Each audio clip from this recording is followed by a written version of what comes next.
Hello students, how are you all?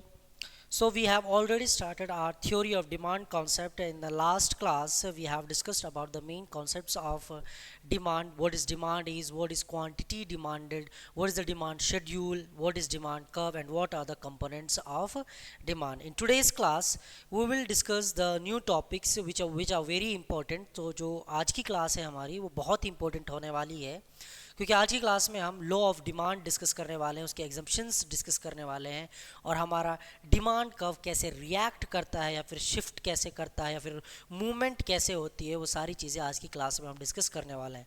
तो exam point of view से आज की क्लास बहुत इंपॉर्टेंट होने वाली है, तो ध्यान से सुनिए। स्टार्ट करते हैं। तो सबसे पहला हमारा जो टॉपिक है वो है what is law of demand. Law of demand क्या है, यानी डिमांड का कानून आपका क्या है। लॉ ऑफ डिमांड समझने से पहले पहले हम समझते हैं डिमांड फंक्शन को। डिमांड फंक्शन की अगर बात की जाए तो बेसिकली हम डिमांड फंक्शन में डील करते हैं आपके कंपोनेंट्स ऑफ डिमांड ओनली। कौन कौन से हैं कंपोनेंट्स ऑफ डिमांड? फंक्शंस की बात करें तो सबसे पहले आता है प्राइस ऑफ द गुड। कौन सी गुड का प्राइस? वो गुड का प्राइस जो आप कंज्यूम करने वाले हो उसके बारे में, इसको याद रखिएगा। उसके बाद हमारा यहाँ पर आता है price of related goods. Price of related goods PR, वो कौन सी होती हैं? बेसिकली दो रिलेटेड गुड्स के बारे में हम यहाँ पर देखते हैं कंपोनेंट्स में। लास्ट क्लास में भी हमने डिस्कस किया था, वो कौन कौन से हैं? Price of substitute goods and complementary goods. Substitute goods वो गुड्स होती है जिनको हम एक दूसरे की जगह पर इस्तेमाल कर सकते हैं, कि अगर ये नहीं तो इसको यूज़ कर सकते हैं, अगर वो नहीं तो दूसरे को यूज़ कर सकते हैं। जैसे कि टी एंड कॉफ़ी, अगर टी नहीं है तो you can use coffee instead of T, जो एक दूसरे की जगह पर इस्तेमाल किए जा सके उनको हम सब्स्टिट्यूट गुड्स कहते हैं। कॉम्प्लीमेंट्री गुड्स होते हैं जो दोनों एक साथ चलते हैं, यानी दोनों एक साथ यूज़ किए जाते हैं। जैसे कि एग्जांपल के तौर पर इलेक्ट्रिसिटी एंड फैन। अब फैन अपने आप से नहीं चलेगा, इट नीड्स इलेक्ट्रिसिटी, और इलेक्ट्रिसिटी का कोई वर्क नहीं है अगर फैन ना हो तो दोनों एक साथ चलते हैं। कार एंड पेट्रोल, कार किस पे रन करती है? पेट्रोल पे रन करती है, तो ऑब्वियस सी बात है दोनों एक साथ होने चाहिए, तो उनको हम कहते हैं कॉम्प्लीमेंट्री गुड्स। तो एक दूसरे के प्राइजेस को ये भी रिलेट करते हैं, हम डिस्कस करेंगे फर्दर इस क्लास में। प्राइस ऑफ रिलेटेड गुड्स हो गया। प्राइस ऑफ रिलेटेड गुड्स के बाद हमारा हो जाता है इनकम ऑफ द कंज्यूमर। क्या हो जाता है? इनकम ऑफ द कंज्यूमर हो जाता है। क्लियर है? अब इनकम ऑफ द कंज्यूमर का मतलब है कि कितनी इनकम है उसकी, कितना वो पैसा कमा रहा है और कितना स्पेंड करना चाह रहा है, वो सब। इनकम ऑफ द कंज्यूमर में भी हम दो गुड्स के बारे में यहाँ पर इनकम को रिलेट करते हैं। वो कौन कौन सी गुड्स हैं? एक तो होती है नॉर्मल गुड्स और एक होती हैं आपकी गिफन गुड्स, आप उनको कहते हो, या फिर इन्फीरियर गुड्स आप वहाँ पर कह सकते हो। नॉर्मल गुड्स डेली लाइफ में अगर इनकम बढ़ती है तो आप वो भी है बढ़ाओगे। लाइक नॉर्मल में आप नॉर्मल कपड़े पहन रहे थे, अगर आपकी इनकम बढ़ती है तो आप ब्रांडेड कपड़े पहनने शुरू कर दोगे। इन्फीरियर गुड्स वो होती हैं जो आपकी लोअर क्वालिटी गुड्स होती हैं, या फिर आप कह सकते हो लोकल क्वालिटी गुड्स हो सकती हैं, फिर वर्स्ट क्वालिटी गुड्स होती हैं। इनका इन्वर्स रिलेशनशिप है, जैसे कि अगर इनकम बढ़ाओगे तो आप लोकल क्वालिटी की गुड्स थोड़ी ना खरीदोगे। कौन सी गुड्स खरीदोगे? अच्छी क्वालिटी की गुड्स करोगे, तो लोकल क्वालिटी की जो गुड्स की डिमांड थी वो क्या हो जाएगी?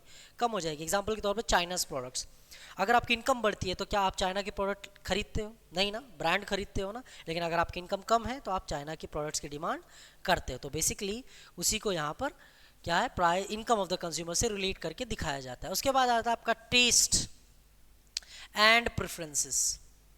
क्या आ जाता है? Taste and preferences. Taste and preference का कंपोनेंट्स की हम बात कर रहे हैं, हालांकि इसको पहली क्लास में हम डिस्कस कर चुके हैं, स्टिल हम थोड़ा सा रिव्यू करा रहे हैं। टेस्ट एंड प्रेफरेंस का आपका फेवरेबल टेस्ट है तो आप उस गुड की डिमांड ज़्यादा करोगे, अनफेवरेबल टेस्ट है तो आप उस गुड की डिमांड कम करोगे। एंड द लास्ट वन इसमें आता है हमारा फ्यूचर एक्सपेक्टेशंस। क्या आ जाते हैं? फ्यूचर एक्सपेक्टेशंस, यानी फ्यूचर में आप गुड को क्या एक्सपेक्ट करते हो कि उसके प्राइजेस बढ़ेंगे। अगर उसके प्राइस, मान लीजिए गोल्ड है और you want to buy the gold, अगर आपको फ्यूचर में ऐसा लगता है कि गोल्ड के प्राइसेस बढ़ेंगे तो आप क्या करोगे? अभी गोल्ड खरीद लोगे, क्योंकि अभी सस्ता मिल रहा है। समझ में आया कि नहीं आ रहा है? या फिर आपको ऐसा लगता है कि किसी भी गुड के जो प्राइस है वो फ्यूचर में महीने 2 महीने में कम होने वाले हैं, तो आप अभी उसकी डिमांड नहीं करोगे, कब करोगे? फ्यूचर में उसकी डिमांड करोगे। जैसे एग्जाम्पल के तौर पर आपको वॉशिंग मशीन खरीदनी है, या फिर फ्रिज खरीदना है, या फिर टीवी खरीदना है, या मोबाइल फ़ोन खरीदना है, हम किस चीज़ का वेट करते हैं? दिवाली ऑफर्स का। दिवाली आने वाली 2 महीने बाद, तो क्या कहते हैं? यार अभी क्यों खरीदना टीवी, दिवाली के ऑफर पर खरीदते। क्यों? क्योंकि हम ये एक्सपेक्ट करते हैं फ्यूचर में कि प्राइजेस हमारे क्या होने वाले हैं दिवाली के टाइम पर ऑफर्स में, कम होने वाले हैं। समझ में आएंगे? तो वहाँ पर डिमांड ज़्यादा हो जाएगी, लेकिन उस फ्यूचर एक्सपेक्टेशन की वजह से करंट सिचुएशन ये होगी कि आपकी करंट सिचुएशन में डिमांड क्या हो जाएगी? कम हो जाएगी। Clear everybody? तो अब ये कुछ डिटरमिनेंट्स हैं, या फिर हम कह सकते हैं डिमांड फंक्शन है। अब जब हम लॉ ऑफ डिमांड की बात करते हैं तो हम क्या करते हैं? हम बाकी के जितने भी फैक्टर्स हैं सबको इग्नोर करते हैं, इन सब फैक्टर्स को हम मान लेते हैं कांस्टेंट। क्या मान लेते हैं? कांस्टेंट मान लेते हैं। इसका मतलब है इसमें कोई चेंजेस नहीं आने वाला है, ना प्राइस ऑफ रिलेटेड गुड्स बदलने वाले हैं, ना income of the consumer change होने वाली है, ना टेस्ट एंड प्रेफरेंस बदलने वाला है कस्टमर का, एंड सेम वे में ना आपकी एक्सपेक्टेशंस बदलने वाली हैं फ्यूचर में, यानी जो प्राइस अभी है फ्यूचर में भी यही रहने वाला है। तो इन सब को हमें कांस्टेंट रखना है, सेम रखना है, इसमें कोई चेंजेस नहीं करना है। तो चेंजेस किस में होगा? चेंजेस होगा प्राइस ऑफ द गुड, जो प्राइस गुड हम जो खरीद रहे हैं, जो कंज्यूम कर रहे हैं, उसके प्राइजेस में चेंज। तो जब उसके प्राइजेस में चेंज होता है तो वहाँ पर हम क्या करते हैं, हम उसकी क्वांटिटी में चेंजेस लाते हैं। एग्जाम्पल के तौर पर आपको क्या खरीदना है? एप्पल खरीदना है। एप्पल आपके पास गिवन इनकम लाइक कितनी है? 100 रुपीज़ है। कितनी है आपके पास गिवन इनकम? 100 रुपीज़ है। अब आपके एप्पल आपको परचेज करना है, यह आपकी इनकम हो गई। अब एप्पल आपको परचेज करना, एप्पल का जो करंट प्राइजेस चल रहा है आपका, मान लीजिए अभी वो है 20, तो बताइए आप कितनी क्वांटिटी परचेज कर सकते हो 100 रुपीज़ में? याद रखना, हमने कंज्यूमर बिहेवियर में पढ़ा था, रैशनल कंज्यूमर होना है आपको। रैशनल कंज्यूमर कौन होता है? ऐसा नहीं कि पैसे बचा लेता हूँ सर, 100 रुपये हैं, 20 रुपये का 1 किलो 2 किलो ले लेते हैं, बाकी के 60 किलो बचा लेते, मतलब 60 रुपीज़ बचा लेते हैं। नहीं, रैशनल कंज्यूमर क्या होता है? He maximises his satisfaction after spending his whole income. तो सारी इनकम को सेटिस्फाई, आपके मैक्सिमम सेटिस्फैक्शन लेने के लिए सारी इनकम को खर्च करना है। तो मान लीजिए आपके पास 100 रुपये की इनकम है, वो चेंज नहीं होने वाली। आप कितनी क्वांटिटी आप खरीद सकते हो? मैक्सिमम कितनी क्वांटिटी खरीद सकते हो? 5 kg आई थिंक। कितना परचेज कर सकते हो? 5 kg परचेज कर सकते हो ना। अब सोचो ये प्राइस मेरा ₹20 से कितना आ जाए, ₹10 आ जाए, डिक्रीज हो गया। अब कितना परचेज कर सकते हो आप? Same quantity. एप्पल, ऐसा नहीं कि बनाने पे चले जा रहे हो, बनाना खरीदना शुरू कर दे रहे हो, या मैंगो खरीदना शुरू कर दे रहे हो। We are considering the same product only, और उसी के प्राइजेस में चेंज देख रहे हैं और उसी की क्वांटिटी डिमांडेड में चेंज देख रहे हैं। ₹10 है, ₹10 में क्या करोगे आप? कितना खरीद सकते हो? 10 kg आई थिंक। कितना खरीद सकते हो? 10 kg खरीद सकते हो। अगर यही प्राइस आपका बढ़कर ₹30 हो जाता है, या फिर आप ये कहते हो 25 हो जाता है सपोज करो, तो कितना खरीद सकते हो आप? Only 4 kg। तो यहाँ पर क्या रिलेट कर पा रहे हो आप? यहाँ पर रिलेट ये हो रहा है आपका कि जब जब प्राइजेस बढ़ रहे हैं, जैसे जब जब प्राइजेस बढ़ेंगे तो आपकी क्वांटिटी क्या हो जा रही है? कम हो जा रही है, और जैसे जैसे आप प्राइजेस कम कर रहे हो आपकी क्वांटिटी क्या हो जा रही है? बढ़ जा रही है। तो this is the law of demand. Law of demand क्या कहता है? If other constants remaining other determinants या फिर other factors जो हैं remaining constant, other determinants of the demand remaining constant, and if the price of a commodity increases, the demand for the same quantity demanded for the same commodity will decrease, and if the price of the commodity decreases, the quantity demanded for the same commodity will be increase। समझ में आया? अगर सारी चीज़ों को constant रख दें, other factors को कांस्टेंट रख दें, अदर डिटर्मिनेंट्स को कांस्टेंट रख दें, अगर प्राइस में चेंजेस करते हैं किसी गुड की में, अगर प्राइस बढ़ता है तो उसकी क्वांटिटी डिमांडेड क्या हो जाती है? कम हो जाती है। अगर प्राइस कम होता है उसकी क्वांटिटी डिमांडेड बढ़ जाती है। इसी को हम लॉ ऑफ डिमांड कहते हैं। यहाँ पर आप रीड कर सकते हो क्या लिखा हो? Law of demand states that other things remaining constant. तो पहली बात, अदर थिंग्स रिमेनिंग कांस्टेंट, कौन सी चीज़ों को रिमेनिंग कांस्टेंट करा रहे हैं हम? प्राइस ऑफ रिलेटेड गुड को कांस्टेंट, इनकम को, टेस्ट एंड प्रेफरेंस को, एंड एक्सपेक्टेशंस को कांस्टेंट करना है हमको। Quantity demanded of a commodity, याद रखना क्वांटिटी डिमांडेड की बात की जा रही है, यहाँ पर डिमांड की बात नहीं की जा रही है। लास्ट क्लास में हमने डिस्कस किया था डिमांड में क्या होता है। डिमांड का मतलब होता है, मैं समझा देता हूँ, लाइक अभी एप्पल खरीद रहा हूँ मैं, एप्पल के प्राइसेस बढ़े, मैंने एप्पल खरीदना ही छोड़ दिया, अब मैं मैंगो खरीदूंगा। क्या खरीदूंगा? मैंगो। इसको कहते हैं चेंज इन डिमांड। आपने कंप्लीटली उस प्रोडक्ट की डिमांड को ही शिफ्ट कर दिया। क्वांटिटी में, क्वांटिटी डिमांडेड का मतलब है कि कंजप्शन सेम प्रोडक्ट का हो रहा है, सेम गुड ही आप खरीद रहे हो, लेकिन उसकी क्वांटिटी में चेंजेस आ रहे हैं, कभी ज़्यादा खरीद रहे हो तो कभी कम खरीद रहे हो। समझ में आया? तो क्वांटिटी डिमांडेड को चेंज करना है। If quantity of commodity increases with a fall in price, quantity क्या होती है? बढ़ रही है, प्राइस डिक्रीज हो रहा है, and diminishes when price increases, और कम हो जाता है जब प्राइस क्या हो जाता है आपका? डिक्रीज होता है। समझ में आया कि नहीं आया? अजम्पशंस में आप देख लीजिए क्या क्या है assumptions. No change in taste and preference, as we discussed above also. No change in the income of the consumer, जैसे कि यहाँ पर हमने सो ही लिया था। prices of the related goods change नहीं हो रहे हैं, एंड देन कंज्यूमर एक्सपेक्टेशंस जो फ्यूचर में है वो भी चेंज नहीं हो रही हैं। समझ में आया कि नहीं आया? डिमांड कर्व हम बनाना लास्ट क्लास में सीख लेते हैं। यहाँ पर देख लीजिए एक चार्ट आपके लिए प्रिपेयर किया गया है क्लियरली अंडरस्टैंड करने के लिए। अगर प्राइजेस आप इंक्रीज कर रहे हो गुड की तो उसकी डिमांड क्या हो रही है, सी क्या हो रही है, उसकी डिमांड डिक्रीज हो जा रही है, ठीक है, अदर थिंग्स रिमेनिंग कांस्टेंट है। और अगर प्राइस आप क्या कर रहे हो, अगर सेम गुड के प्राइजेस आपके डाउन हो रहे हैं, प्राइजेस क्या हो रहे हैं, डिक्रीज हो रहे हैं, तो आपकी डिमांड जो है उस गुड्स के रिगार्डिंग, जिसको हम कहते हैं क्वांटिटी डिमांड, वो क्या हो रही है, इंक्रीज हो रही है। इसी को हम कहते हैं लो ऑफ डिमांड। क्लियर एवरीबॉडी, समझ में आया कि नहीं आया? ओके, नेक्स्ट है हमारा demand curve is always downward sloping. ये हमने पहले भी डिस्कस किया था, लास्ट क्लास में भी हमने देखा है कि डिमांड कर्व हमेशा नीचे की तरफ आती है। इसके रीजंस क्या हैं, इसके रीजंस क्या हैं? ऑब्वियसली बात है, जब प्राइजेस सबसे हाईएस्ट थे, पहला रीजन है जब प्राइजेस सबसे हाईएस्ट थे, पहले प्राइस की ही बात करेंगे हम यहाँ पर, ओके। जब प्राइजेस सबसे हाईएस्ट थे, प्राइस क्या है यहाँ पर, सबसे हाईएस्ट, तो डिमांड सबसे कम है। देखो डिमांड क्या है, सबसे कम है, ये डिमांड है आपकी उस टाइम पर जब प्राइस ये था। समझ में आया कि नहीं आया? अब ये प्राइस मैंने जैसे कि डाउन किया, मैंने प्राइस यहाँ पर डाउन किया तो मेरी डिमांड देखो इंक्रीज हो गई। अगर मैंने प्राइस यहाँ पर क्या किया, डाउन किया, तो मेरा जो सिस्टम है वो क्या हो गया, इंक्रीज हो गया। आप यहाँ पर देख सकते हो, क्लियर है कि नहीं? यहाँ पर देखो मेरी डिमांड क्या है, बढ़ गई। मैंने प्राइस देखो, मेरा प्राइस क्या हुआ, कम हुआ, हुआ कि नहीं हुआ? प्राइस कम हुआ, मेरी डिमांड यहाँ थी पहले, अब यहाँ से यहाँ तक कितनी हो गई, यहाँ पर पहुँच गई।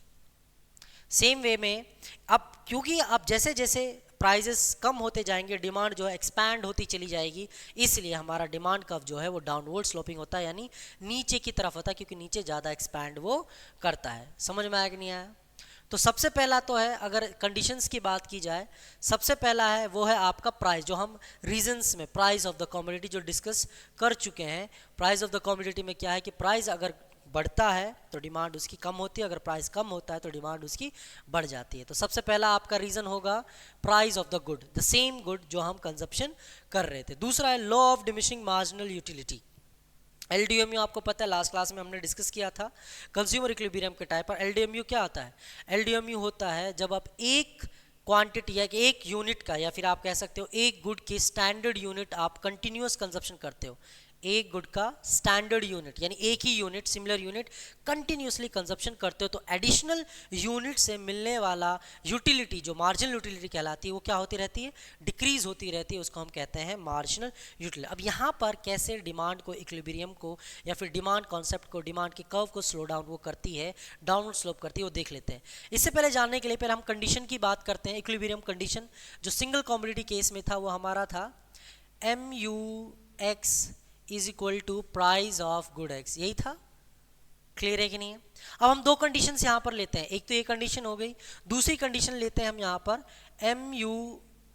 MUX, हमारे पे कंडीशन क्या हो गई, MUX greater than price x, यानी यहाँ पर प्राइस क्या है, ज़्यादा है। और एक कंडीशन हम यहाँ पर ले लेते हैं MUX जो है हमारा वो ज़्यादा है और प्राइस हमारा कम है। देखिए दो चीज़ें ले लेते हैं हम यहाँ पर, दो कंडीशंस। पहले equilibrium marginal utility derived from good x should be equal to price x. अब इस वाले की बात करते हैं, पहले कंडीशन ये वाली बात करते हैं। कंडीशन क्या है, MU derived from x should be less than P x, यानी प्राइस यहाँ पर क्या है, ज़्यादा है। प्राइस यहाँ पर हमारा क्या है, गुड का ज़्यादा है। अब ये डिमांड पर कैसे रिलेट करता है, देखिए प्राइस यहाँ पर ज़्यादा, इस सिचुएशन में हम इसको इक्विलिब्रियम स्टेट में लाने के लिए क्या करते हैं, margin utility of good x को क्या करना पड़ेगा, हमको क्या करना पड़ेगा, इंक्रीज करना पड़ेगा ना। और मार्जिनल यूटिलिटी ऑफ गुड्स कब इंक्रीज होता है, जब आप ज्यादा कंजप्शन करते हो कि कम कंजप्शन करते हो, जरा बताइए। LDMU याद रखिए, जब आप कंटिन्यूअस कंजप्शन करते हो यानी ज्यादा कंजप्शन करते हो सेम क्वांटिटी का, तो मार्जिनल यूटिलिटी क्या होती है, डिक्रीज होती है। इसका मतलब अगर रिलेशन देखा जाए कंजप्शन का और मार्जिनल यूटिलिटी का रिलेशन देखा, अगर ये बढ़ता है तो ये क्या हो जाता है, कम हो जाता है। अगर आपका कंजप्शन बढ़ता है तो अगर आपका कंजप्शन डिक्रीज होता है, ठीक है, अगर आपका कंजप्शन क्या हो जाता है, डिक्रीज होता है, तो हमारा मार्जिनल यूटिलिटी जो है वो क्या बढ़ता होता है, इंक्रीज हो जाता है। इस कंडीशन को याद रखिए। समझ में आया कि नहीं आया? बेसिकली अगर इस चीज को हम देखें यहां पर,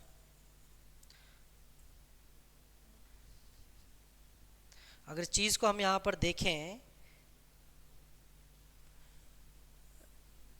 बेसिकली ये सर देखिए,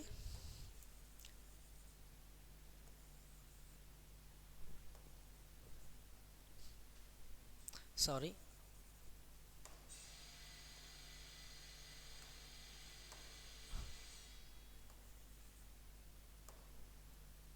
I am sorry, excuse me, okay.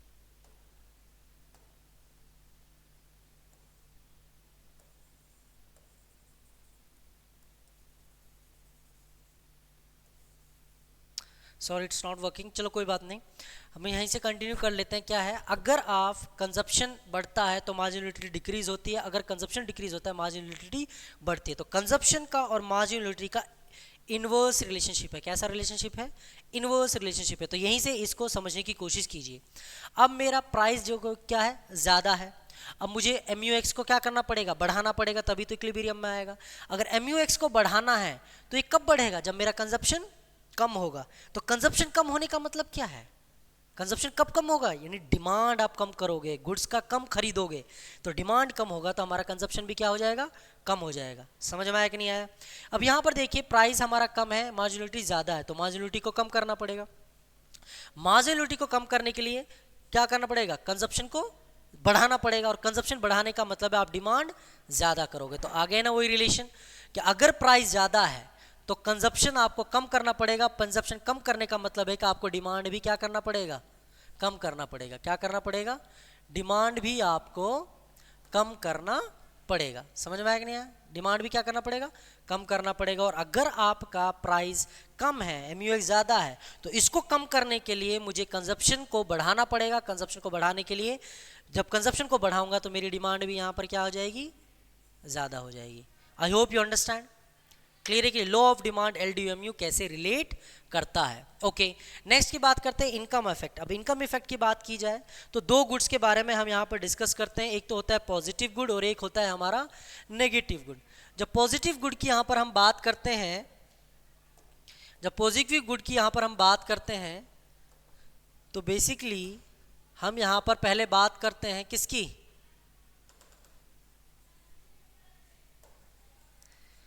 Okay, जब हम गुड की बात करते हैं, सॉरी, ओके, जब हम यहाँ पर बात करते हैं तो बेसिकली अगर इसकी बात की जाए इनकम और पॉजिटिव इफेक्ट की, तो पॉजिटिव इफेक्ट कब होता है? सबसे पहले इनकम इफेक्ट की जब बात करते हैं तो दो गुड से रिलेटेड हम यहाँ पर बात करते हैं। इसको समझ लीजिए कुछ इस तरह, इसको इस तरह समझ लीजिए, इस पेज पे देख लीजिए। इनकम इफेक्ट की जब हम बात करते हैं, इधर देखिए, इनकम इफेक्ट की जब हम बात करते हैं तो बेसिकली दो गुड्स की हम यहाँ पर बात करते हैं। ओके, तो जब इनकम इफेक्ट की बात करते हैं तो हम दो गुड्स की बात करते हैं। इधर देख लीजिए, इनकम इफेक्ट के पहले, इनकम इफेक्ट जानने से पहले, इनकम इफेक्ट की जब हम बात करते हैं तो हम दो गुड्स की बात करते हैं। पहली गुड्स का नाम है यहाँ पर आप देख सकते हो, यहाँ पर पहला है नॉर्मल गुड्स और दूसरा हमारा यहाँ पर है इंफीरियर गुड्स। अब इंफीरियर गुड्स कौन सी होती हैं? इंफीरियर गुड्स वो होती हैं जो लो क्वालिटी गुड्स होती हैं, जैसे चाइना का माल। सिंपल अगर टर्म में आप समझ जाओ तो क्या है? चाइना का माल। तो चाइना का माल लोकल गुड्स की जगह, जिनकी क्वांटिटी जो लो क्वालिटी की गुड्स होती है उनको इंफीरियर गुड्स कहते हैं। नॉर्मल गुड्स होती हैं जो क्वांटिटी जिनकी स्टैंडर्ड रहती है। क्या रहती है? जो डेली यूज गुड्स रहती है, जिनको हम नॉर्मली डेली यूज में अपने में लेते हैं और जिनकी स्टैंडर्ड क्वालिटी रहती है। अब इनकम इफेक्ट देखिए, आप बताइए, अगर आपकी इनकम इंक्रीज होती है तो आप नॉर्मल गुड्स को ज़्यादा डिमांड करोगे। तो नॉर्मल गुड्स के केस में, जब हम नॉर्मल गुड्स की बात करते हैं तो नॉर्मल गुड्स के केस में अगर इनकम बढ़ती है तो इनकी डिमांड भी क्या होती है? बढ़ जाती है। अगर इनकम घटती है तो इनकी डिमांड भी क्या हो जाती है? घट जाती है। So simple. अगर हम इंफीरियर गुड्स की बात करते हैं, कौन सी गुड्स की बात करते हैं? इंफीरियर, लो क्वालिटी गुड्स की बात करते हैं, इंफीरियर गुड्स की बात करते हैं। तो अगर आप इसकी इनकम बढ़ाते हो, आपकी इनकम बढ़ेगी तो इनकी डिमांड क्या हो जाएगी? कम हो जाएगी। अगर आप इनकम इसकी कम करोगे तो इनकी डिमांड क्या हो जाएगी? बढ़ जाएगी। ऑब्वियस सी बात है। लो क्वालिटी गुड्स कब खरीदते हो आप? जब आपके पास बहुत ज़्यादा पैसा होता है या फिर आपके पास कम पैसा होता है? जब हमारी इनकम कम होती है, जब हम लो क्वालिटी गुड्स ज़्यादा खरीदते हैं, और जब हमारी इनकम ज़्यादा होती है तो हम लो क्वालिटी गुड्स कम खरीदते हैं। तो इन्फीरियर के केसेस में इनकम का रिलेशन हो जाता है इनवर्स रिलेशन, या फिर आप कह सकते हो नेगेटिव। क्लियर है कि नहीं है? और नॉर्मल गुड्स के केस में ये क्या हो जाता है, आपका पॉजिटिव रिलेशन हो जाता है। क्या हो जाता है, पॉजिटिव रिलेशन, दोनों एक डायरेक्शन में चल रहे हैं। समझ में आया कि नहीं आया? तो इसी कॉन्सेप्ट को वहाँ पर एप्लीकेबल किया गया है, आपके इसी कॉन्सेप्ट को वहाँ पर एप्लीकेबल किया गया है कि अजम्पशंस में, कि लॉ ऑफ डिमांड में हमारा क्या होता है। क्लियर है कि नहीं है? लॉ ऑफ डिमांड में क्या होता है कि इनकम इफेक्ट पॉजिटिव और नेगेटिव। अगर आप बताइए, आप जब आप नॉर्मल गुड्स की इनकम के जब ज़्यादा हो जाएगी और आपका दूसरा कम हो जाएगा, तो डिमांड वहाँ पर कम हो जाती है। अगर पॉजिटिव की बात करें तो आपकी इनकम कम होनी चाहिए, तब आपकी डिमांड डाउन स्लोप होगी। अगर नेगेटिव इम्पैक्ट की बात की जाए तो आपकी इनकम बढ़नी चाहिए, तब आपकी डिमांड जो है नेगेटिव साइड चलेगी। समझ में आया कि नहीं आया? Now substitution effect is also a very conceptual. Example के तौर पे समझिए, सब्स्टिट्यूशन में हम दो गुड्स का इस्तेमाल करते हैं। दो गुड्स का मतलब है जो एक दूसरे के सब्स्टिट्यूट हो, यानी टी है, क्या है ये, आपका टी है, और एक कॉफ़ी को कंसिडर करते हैं। क्लियर है? आपके पास इनकम जो गिवन है, यानी पैसा जो गिवन है, वो गिवन है 100। क्या गिवन है? 100 रुपीज़ गिवन है। अभी ऐसा समझिए आप, अभी 100 रुपीज़ में पहले टी का प्राइस जो था वो था 10 कितना था?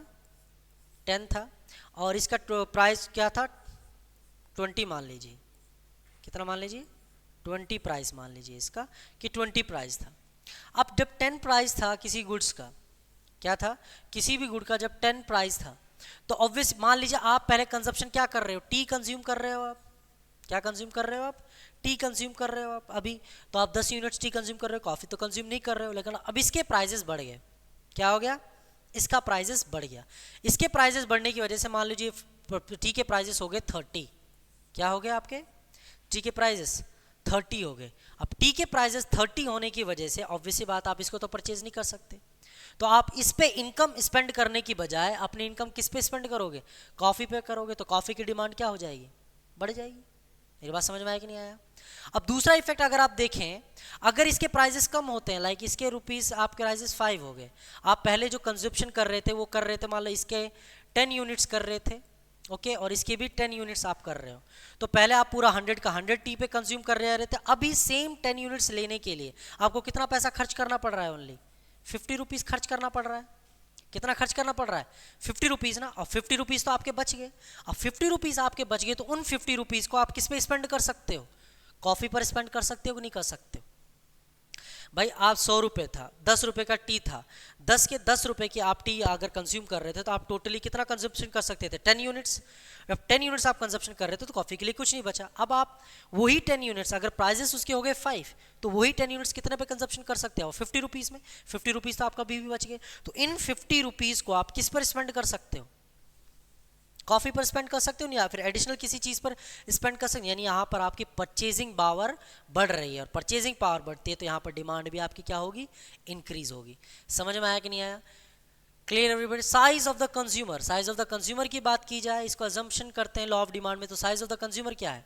अगर जितने ज़्यादा कंज्यूमर्स हैं, सॉरी हम यहाँ पर बात कर रहे थे वो exceptions of the law of demand, okay reason. सबसे साइज ऑफ द कंज्यूमर मतलब ज़्यादा कंज्यूमर्स हैं। अब ज़्यादा कंज्यूमर्स बाय कर रहे हैं किसी भी प्रोडक्ट को, ठीक है, तो डिमांड क्या होगी? ज़्यादा होगी ऑब्वियसली। अगर कम कंज्यूमर्स हैं तो डिमांड क्या होगी? कम होगी। तो उसी को एक्सपेक्ट करता है। नेक्स्ट क्या है? डिफरेंट यूजेस का मतलब क्या है कि एक ही प्रोडक्ट के डिफरेंट यूजेस हैं। लाइक मिल्क, आप मिल्क बाय कर रहे हो, तो आप चाय बनाने के लिए अगर मिल्क का यूज़ कर रहे हो, तो आपको क्वांटिटी ज़्यादा चाहिए कि कम चाहिए? आई थिंक कम चाहिए। 1 लीटर आप दूध वहाँ पर आसानी से ले सकते हो, चाय बना सकते हो। If you want to make some halwa और खीर आप बनाना चाहते हो, तो क्वांटिटी क्या 1 kg में वर्कआउट करेगा? वो ऑब्वियस सी बात है, वर्कआउट नहीं करेगा। इसके लिए आपको क्या है, कोई मिठाई अगर स्वीट्स आपको प्रोड्यूस करने, तो उसके लिए क्वांटिटी ज़्यादा रिक्वायर्ड, तो उसकी यूजेस भी डिपेंड है। अगर ऐसा यूज़ कर रहे हो जहाँ पर उसका वर्क जो है ज़्यादा क्वांटिटी में यूज़ होता है, तो वहाँ पर डिमांड ज़्यादा होगी। अगर कम है तो कम हो जाएगी। समझ में आया कि नहीं आया? तो बेसिकली लॉ ऑफ डिमांड क्या है? आपका डाउनवर्ड स्लोपिंग होता है कर्व। वो किन वजह से होता है? I think I have cleared the main concepts. आपका मेन उसमें आपका मेन है मार्जिनल यूटिलिटी वाला, मेन है LDMU, और इनकम इफेक्ट वहाँ पर ज़्यादा मेन है। I hope you understand the main concept के वाई जो डिमांड कर्व हमारी डाउनवर्ड स्लोपिंग होती है। अब देखो हमने अभी तक जितने भी डिमांड कर्व्स देखी हैं, जैसे इस वाले डिमांड कर्व को देखो, ये क्या है, डाउनवर्ड स्लोपिंग है, हमने अभी पढ़ा रीजंस क्या है। अब मान लीजिए एक्सेप्शंस क्या है, क्या ऐसा कोई केस है जहाँ पर डिमांड कर्व हमारा ऑपोजिट हो सकता है? ऐसे कौन से केसेस और कहाँ का? उस केसेस में जहाँ पर डिमांड कर्व हमारा अपवर्ड होता है। कौन सा होता है? जहाँ पर डिमांड कर्व हमारा अपवर्ड साइड होता है, उस डिमांड कर्व को कहते हैं हम एक्सेप्शनल केसेस होते हैं। वो कौन कौन से एक्सेप्शनल केसेस हैं वो देख लीजिए यहाँ पर कौन कौन से हैं। सबसे पहले गिवन गुड्स के बारे में हम बात करते हैं। सबसे पहले articles of distinction. Articles of distinction का मतलब है, सिंपल लीजिए आप, शो ऑफ के लिए। किसके लिए? शो ऑफ के लिए। एग्जाम्पल के तौर पर आईफोन। आईफोन आप देखें ना, कोई भी सेल्फी लेता है तो आईफोन दिखना चाहिए, चेहरा दिखे या ना दिखे, आईफोन ज़रूर दिखना चाहिए। आईफोन कभी पॉकेट में नहीं रखा जाता, देखे ना, कोई भी आईफोन जिसके पास है वो हाथ में लेके चलता है नॉर्मली। तो ये क्या है? ये शो ऑफ है। तो इसका मतलब है अगर आईफोन को क्यों आप दिखा रहे हो? क्योंकि उसके प्राइसेस बहुत हाई हैं। अगर आप कोई ऐसी चीज़ है जिसको शो ऑफ के लिए पहन रहे हो या शो ऑफ के लिए परचेज कर रहे हो, दिखाने के लिए, दूसरों को दिखाने के लिए आप वो परचेज कर रहे हो, तो उसके प्राइसेस हमेशा जितने ज़्यादा हाई रहेंगे उतने भी उसकी डिमांड भी क्या रहेगी? हाई रहेगी। यानी पॉजिटिव डायरेक्शन में वो चीज़ चलेगा। समझ में मेरी बात नहीं आई? अगर डिमांड हाई है तो क्या है, अगर प्राइजेस उस चीज़ के हाई रहेंगे तो डिमांड भी उस चीज़ की क्या रहेगी? हाई रहेगी। Clear everybody? प्राइजेस हाई तो डिमांड भी हाई। क्यों? क्योंकि शो ऑफ के लिए। अगर कोई 10,000 में आईफोन देने लग जाए, 10,000 का प्राइस में मिल जाए, तो क्या कोई हाथ में लेके घूमेगा, देखो मेरे पास आईफोन है? Obviously not. क्लियर है? तो वहाँ पर अब देखो एक्सेप्शन के केसेस में हमने लॉ ऑफ डिमांड में पढ़ा कि प्राइस अगर बढ़ेगा तो डिमांड कभी, इनवर्स रिलेशनशिप होगी। अगर डिमांड और प्राइस में, प्राइस और डिमांड में कौन सा रिलेशन है? अगर प्राइस और डिमांड में आपका पॉजिटिव रिलेशन हो जाता है, क्या रिलेशन हो जाता है? पॉजिटिव। इसका मतलब है अगर प्राइस बढ़ता है तो आपकी डिमांड भी बढ़ती है, और अगर प्राइस घटता है तो आपकी डिमांड भी घटती है। तो ऐसे केस में हम कहेंगे वो एक्सेप्शनल केसेस है। अदरवाइज लॉ ऑफ डिमांड के अकॉर्डिंग हमेशा प्राइस और डिमांड में कौन सा रिलेशन रहेगा? इनवर्स रिलेशन, या फिर आप कहो ऑपोजिट रिलेशन, या फिर आप कहो नेगेटिव रिलेशन रहेगा। समझ में आया कि नहीं आया? तो ऐसे केसेस में हमारी डिमांड कर्व जो है वो ऊपर की साइड बढ़ती है। यानी अगर मेरा प्राइस ये है तो मेरी डिमांड पहले ये थी, जैसे मेरा प्राइस बढ़ा तो मेरी डिमांड भी बढ़ गई। समझ में आया कि नहीं आया? जैसे मेरा प्राइस बढ़ा तो मेरी डिमांड भी क्या हो गई? बढ़ गई। तो एक्सेप्शनल केस है। इन एक्सेप्शंस को हम कहते हैं क्या नाम है? Exceptions of the law of demand. और साथ ही में यहाँ पर पॉजिटिव रिलेशन रहता है डिमांड और प्राइस के बीच में। दूसरा देखते हैं इग्नोरेंस। आप इग्नोर करते हो प्राइस को। आपको किसी कोई चीज़ खरीदनी है, आपको पता ही नहीं है कि मार्केट में प्राइजेस हाई है या लो है, बस आपको खरीदना, आप खरीदो, आप इग्नोर कर देते हो इस चीज़ को कि प्राइजेस हाई है या फिर प्राइजेस कम है। मान लीजिए आपके पास पैसा बहुत है, सफिशिएंट पैसा है, तो आप क्या किसी भी चीज़ का प्राइस देखते हो कि कितना है? जाने दो, ले लेते हैं, जितना भी है, क्या ही फ़र्क पड़ता है, बहुत पैसा है कि नहीं? अब्बू जी ने बहुत पैसा कमाया हुआ है, पेरेंट्स ने बहुत पैसा कमाया, तो क्या बहुत अमीर है हम लोग, तो कोई फ़र्क पड़ेगा?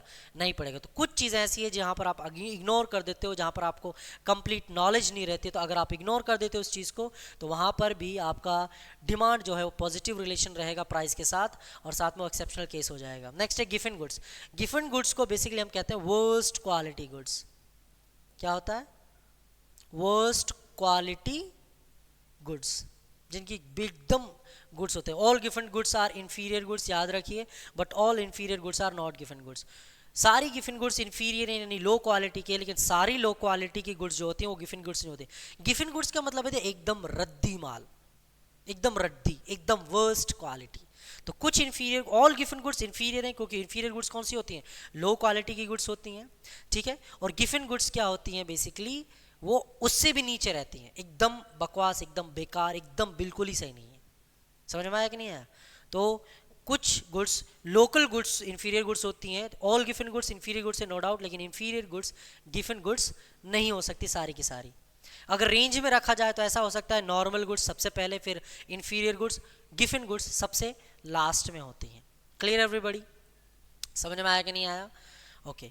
Negative effect is always stronger than positive substitution effect. Negative income effect always stronger than, इनके में इनकम इफेक्ट जो होता है वो ज़्यादा स्ट्रॉन्गर होता है। जैसे कि इनकम अगर बढ़ती है तो इनकी डिमांड बहुत तेज़ी से गिरती है, बहुत स्पीड में। आप बिल्कुल लोकल क्वालिटी गुड्स सोचोगे ही नहीं, एक बार में तुरंत जीरो कर दोगे अपनी डिमांड इनके बारे में। अगर आप इनकी इनकम, आपकी इनकम क्या होती है, बढ़ती है, तो बहुत स्ट्रांग होती है आपकी। और साथ में अगर हम बात करें effect, effect is always stronger than positive. Substitution effect का मतलब है दोनों ही लो क्वालिटी गुड्स है, ये भी लो क्वालिटी है, ये भी लो क्वालिटी, तो सब्स्टिट्यूशन इफेक्ट बहुत ही ज़्यादा कम होता है इनके बीच में। समझ में आया कि नहीं आया? I hope you understand the what are the exceptional cases in which the law of demand is not applicable, या फिर प्राइस और डिमांड के बीच में अगर पॉजिटिव रिलेशनशिप है तो उस डिमांड को हम क्या कहेंगे, एक्सेप्शनल केसेस कहेंगे। ठीक है, उसमें अपवर्ड बनेगा आपका, कौन सी साइड बनेगा, अपवर्ड कर्व बनेगी आपकी, याद रखिएगा। एक्सेप्शनल केसेस में क्या होता है, अपवर्ड बनती है। अगर आपका लॉ ऑफ डिमांड करेक्ट है, लॉ ऑफ डिमांड के अकॉर्डिंग अगर आपका चल रहा है, तो आपकी डिमांड कर्व डाउनवर्ड स्लोपिंग बनती है, कुछ इस तरह देखने को मिलती है। क्लियर है कि नहीं है? और वहाँ पर प्राइस और डिमांड के बीच में कौन सा रिलेशन रहता है, इनवर्स रिलेशन रहता है, या फिर आप कह सकते हो नेगेटिव रिलेशन होता है। Clear everybody? समझ में आया कि नहीं आया? So in the next class we will discuss about the shifters and change in quantity and change in demand। ये हम एक्सप्लेन कर चुका हूँ मैं आपको basically in the last class में। What is the change in demand क्या होता है, क्वांटिटी डिमांडेड क्या होती है। डिमांड का कहने का मतलब है कि अभी मैं जो है एग्जांपल के तौर पर एप्पल कंज्यूम कर रहा था, लेकिन अगर बनाना मुझे ज़्यादा मिल रहा है सेम प्राइस में, तो मैं एप्पल को छोड़कर बनाना खरीदना शुरू कर देता हूँ। तो ये मैंने क्या किया, एप्पल की डिमांड को ही चेंज कर दिया, मैं एक डिमांड से दूसरी डिमांड पर चला गया, यानी अब मैं क्या कर रहा हूँ, बनानास परचेज कर रहा हूँ। सेम वे में अगर मैं क्वांटिटी डिमांडेड की बात करता हूँ, तो अगर मैं एप्पल कंज्यूम कर रहा हूँ तो बेसिकली मैं क्या कर रहा हूँ, अगर एप्पल के प्राइजेस चेंज हो रहे हैं तो मैं एप्पल की क्वांटिटी को चेंज कर रहा हूँ। पहले 2 kg कंजप्शन कर रहा था, फिर 4 kg कंजप्शन करूँगा, फिर 5 kg कंजप्शन करूँगा। समझ में आया कि नहीं आया? So for today's class it's enough. हमने लॉ ऑफ डिमांड कंप्लीट कर लिया, एक्सेप्शनल केसेस भी कंप्लीट कर लिए। नेक्स्ट में हम शिफ्टर्स और यहाँ पर मूवमेंट्स के बारे में डिस्कस करेंगे, और उसके बाद कुछ क्वेश्चंस भी प्रैक्टिस करेंगे। So thank you students, see you in the next class. Thank you.